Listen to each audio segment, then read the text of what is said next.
যুক্তরাষ্ট্রের president Donald Trump ঘোষণা দিয়েছেন ইরানের ফর্দো সহ 3টি পারমাণবিক স্থাপনায় বোমা হামলা চালিয়েছে যুক্তরাষ্ট্র। এগুলো হলো ফর্দো, নাতানজ ও ইস্পাহান। তবে ইরান জানিয়েছে হামলার আগেই ওই সব স্থাপনা থেকে তারা পারমাণবিক সরঞ্জাম সরিয়ে নিয়েছে। ওইদিকে ইরানের রাষ্ট্রীয় সংবাদ মাধ্যমও ফর্দো স্থাপনাটিতে শত্রুপক্ষের আক্রমণ হয়েছে বলে নিশ্চিত করেছে। তবে ক্ষয়ক্ষতির প্রকৃত মাত্রা সম্পর্কে এখনও কোনো বিস্তারিত তথ্য দেওয়া হয়নি।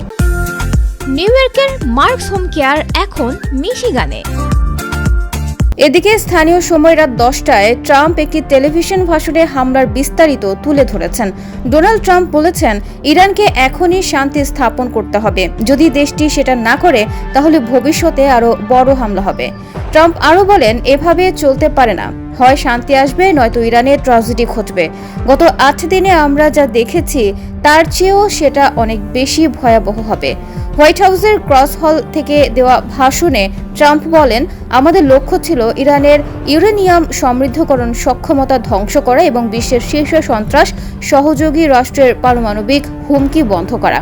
আজ রাতে আমি বিশ্বকে জানাতে পারি এই হামলা ছিল একটি ব্যতিক্রমধর্মী সামরিক সাফল্য। এর কয়েক ঘন্টা আগে ট্রাম্প ট্রুথ সোশ্যালে পোস্ট করে জানান, যুক্তরাষ্ট্র ফর্দো, নাতানজ এবং ইস্পাহান এই 3 ইরানি পারমাণবিক স্থাপনায় বিমান হামলা চালিয়েছে যুক্তরাষ্ট্র।